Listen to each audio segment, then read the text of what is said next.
A man named Ted Bundy killed more than 30 young girls and women in just 4 years of time span in multiple states of the country. He became the most infamous serial killer in the history of the United States. All the time when he wanted to get his next victim, he used the same tactic. He lured his victims through his good looks and charming personality, showing them that he is a very known person, or sometimes to get their assistance for something that he is in their need. Bundy was born on November 24, 1946 in Burlington, Vermont with the name Theodore Robert Cowell. Later in the video, we know how he got the Bundy surname. His mother's name was Eleanor Louise Cowell. She was a single mother, raised the Bundy by herself only, cause her father left him before the birth of Bundy. In the very early years of life, Bundy lived with his maternal grandparents. They raised him as their child. Until this time, Bundy only knew that they were his real parents and his real mother is his sister, cause everyone told this to him. In the 1950, when Bundy was 4 years old, his mother shifted to the Tacoma, Washington with the Bundy to live with her cousins. After some years passing, she met a man named Johnny Culpeper Bundy. They got married together and Johnny formally adopted the Bundy. So now you all know how he got the Bundy surname. Johnny loved Bundy as he was his own son, but he didn't like his stepfather and he also had resentment against his mother. If we talk about the educational background of the Bundy, he had degrees in psychology and law subjects and was a brilliant student in the university who was appreciated by his professors also. Guys, before talking about his killing crimes, here comes a question that what actually got him to commit such very horrible crimes against the females? Yeah, he never targeted a single man. All of his victims were the young girls, mostly university students. In the childhood, he didn't get the right amount of care and love from his parents, and since the childhood, he had very nasty desires towards the female. In childhood days, he used to peek through the windows to others' house when any girl or women changing their clothes, and in his college days, he was very addicted to the violent porn stuffs. And one very turning point in his life, when he was in his college, he started liking a girl, in fact completely fell in love with her. She was his only true love in the entire life of him, which he told in later interviews, but she didn't like him at all because of his immaturity and reckless behavior. He wasn't so ambitious, didn't had any goals in his life. So after the breakup, Bundy's mental condition wasn't so well. He was very devastated. His mindset completely changed against the girls and women's. Ted Bundy started his killing crimes in the year 1974. Around after the midnight time, Bundy sneaked into the apartment of Karen Sparks. She was a part-time dancer and a student in the University of Washington. Bundy with a heavy metal rod bludgeoned and sexually assaulted her, and cause of this she got extensive internal injuries, but thankfully she survived in the hospital even after this, but she permanently lost her vision and hearing ability. He got his another target, a 21 years old Diane Halle. She was also a student in the University of Washington. Bundy beat her until she fell unconscious and then took her to a remote area in his car where he raped her and killed her and dumped her body in the area. Roberta Kathleen Parks, 22 years old student in the Oregon State University. Bundy got her for drink in the bar for which she agreed, and in the midway, Bundy tied her neck and took her back to a remote area where he raped her twice and at last he killed her. Brenda Carol Ball, 22 years old girl. Bundy took her to his house after having a good conversation, good talking with her. He raped her and strangled her. An 18 years old student of University of Washington, Jogan Hawkins. Bundy managed to get her to his car and then he made her unconscious by hitting her head with a crowbar and took her to a remote area where he strangled her and did the necrophilic activity with her, and he revisited her corpses for 3 times. Like this, Bundy committed multiple horrible crimes in the multiple states of the America. He went to Washington, Oregon, Utah, Idaho, Colorado, California, Florida. In his killing crimes, he used to perform necrophilia and liked to revisit the corpses until their decomposition, and also to take some of the body parts of his victims' dead body, and he liked to groom the body to save as the memories, sometimes clicking pictures of the head of a victim of which he did the makeup as like he did something very tough work, so he wanted to save his hard work in the form of picture. At the end, Bundy got arrested for his crimes on 16 August 1975. In June 1976, he got sentenced for 15 years of prison, but he managed to escape from the prison and moved to the Florida state. Again started his killing crimes over there like the previous ones, and he was rearrested in the Florida state, attended the charges against him, got the imprisonment, and finally he was executed on January 24, 1989 in Florida State Prison at the age of 42 through the electrocution method.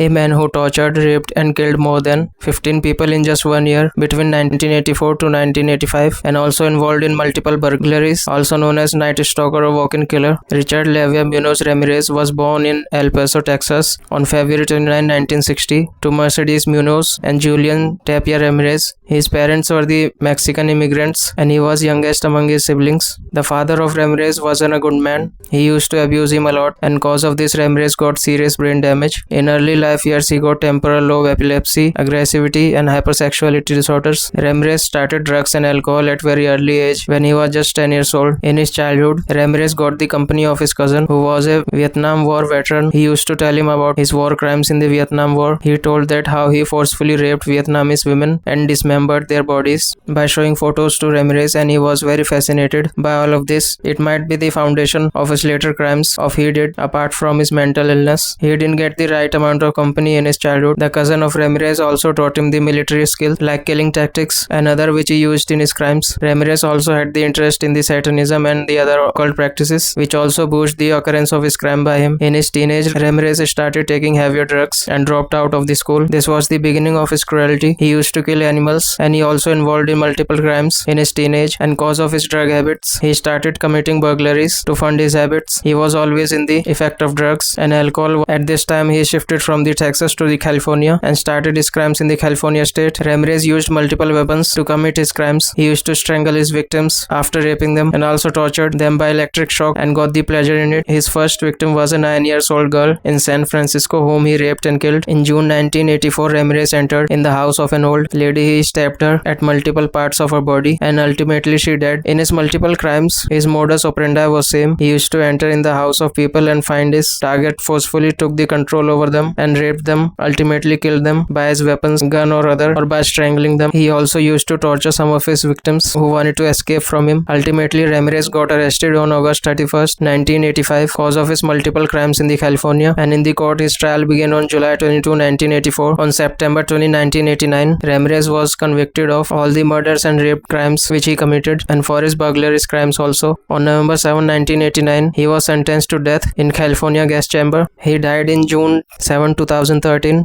at the age of 53, cause of complications from the lymphoma while awaiting execution at San Quentin State Prison. Jeffrey Dahmer, who was an American serial killer and sex offender, he killed and dismembered bodies of 17 boys and men between 1978 and 1991. What his modus operandi was, luring his victims into his apartment and then drugged them and sexually assaulted them and then at the end killed them. He was also involved in necrophilia and cannibalism. He used to preserve body parts of his victims. For what purpose, we'll know later in the video. Jeffrey Dahmer was born on May 21, 1960 in the Milwaukee, Wisconsin. His father's name was Lionel Herbert Dahmer. His mother's name was Jewish Enter Dahmer. He had one younger brother also whose name was David. In his childhood, he didn't get the right amount of parents' time and their love and care. His father used to be busy in his work and didn't spend much of his time with his family, and his mother, she was suffering from the depression. When Dahmer reached to his teenage years, he started drinking a lot of alcohol, and at this time he realized that he is a gay and got in relationship with other teenage boys, began fantasizing about domination and control over a submissive male partner. Jeffrey committed his first murder in 1978. He got an hitchhiker whose name was Stephen Marks Hicks. Hicks was 18 years old guy. Dahmer invited to his apartment for a good time, having drinks and all, so for which Hicks agreed. After having nice conversation together, drinking and listening to music, Dahmer bludgeoned Hicks with a dumbbell and then strangled him to death, and after his death explored his nasty desires, his nasty fantasies over Hicks' dead body. After this Ohio murder, Bundy served in United States Army from 1979 to 1981. He was deployed to Baumholder, West Germany. In March 1981, he was discharged from the army cause of his alcoholic problem, although he received an honorable discharge. After being discharged from the army, he started his killing crimes. On November 20, 1987, Jeffrey got a man named Stephen Tommy at a bar and took him to the Ambassador Hotel in Milwaukee, and at end in the night time he killed him, but he had no memories of killing Stephen. He didn't want to kill him. He brought the Stephen to his grandmother's house where he dismembered Stephen's body and disposed the body remains in trash except his head. Jeffrey preserved the skull of Stephen. Dahmer got his another target, 14 years old James Dockstader. Dahmer lured him to his grandmother's house and offered him $50 to pose for nude photos, for which James agreed. Ultimately, they got involved in sexual activity. After this, Dahmer drugged him and strangled him and then dismembered his body, took his head, and the skull was bleached and pulverized. After 2 weeks, in 1988, Dahmer got a 22 years old Richard Guerrero. He was a bisexual. They met outside a bar. Dahmer lured Richard to his grandmother's house, offered him $50 to spend the night with him. He drugged Richard with sleeping pills and then strangled him to death, dismembered his body, disposed the remains in trash, preserved the skull for pulverization. In 1990, Dahmer lured 27 years old Edward Smith to his apartment. Then he drugged him and strangled him to death. After Edward Smith, Dahmer got 22 years old Ernst Miller. Dahmer offered him $50 to come his apartment, performed oral sex with him, and at last gave the sleeping pills and killed him. After dismembering his body, Dahmer preserved his organs for later consumption. In 1991, Dahmer got his last victim, named 32 years Tracy Edwards. He lured him to his apartment, also offered him $100 for posing for nude photos, but entering to Dahmer's apartment, Edward found very bad smelling chemicals, and like his every victim, Dahmer tried the same efforts on Edward, but thankfully he survived and managed to get himself free from the Dahmer and told the police everything about the Dahmer. And then police investigated the Dahmer's apartment and found very suspicious things in his apartment. Finally, he got arrested on July 22, 1991. His trial began on January 30, 1992 for 15 counts of first-degree murders. Psychiatrists diagnosed him with borderline personality disorder and schizophrenia and other psychotic disorders. Jeffrey got the life imprisonment sentence for his crimes. On November 28, 1994, Jeffrey was beaten to death by Christopher Screver, a fellow inmate at the Columbia Correctional Institution in Portage, Wisconsin. More than 11 women were abducted, tortured, raped, and brutally killed by a man better known as Cleveland Strangler. He was an American serial killer and rapist, did multiple killings within 3 years. From 2007 to 2009, Anthony Sowell was born in Cleveland, Ohio. The childhood of Anthony wasn't so good. He didn't get the right upbringing. In fact, he faced most bizarre circumstances in his earlier age. His mother, Claudia Garrison, used to abuse him a lot. He had very traumatic childhood. Sowell raped his sister's daughter for 2 years on each day when she was just 10 years old. So Sowell developed a criminal mindset since very early on. Sowell served in United States Marine Corps for 7 years from 1978 to 1985 and got the medals and stars for his excellence in service. In 1989, Sowell committed his first crime. He abducted a 3 months pregnant woman into his house in Cleveland, Ohio. Then he bound her hands and feet, then gagged her with a rag. Even after this brutal attack on her, she somehow managed to survive and told the police that Sowell choked me very tight. I was just about to die. For this case, Sowell charged with abduction, rape, and attempted to rape. In the court, he pleaded guilty for attempted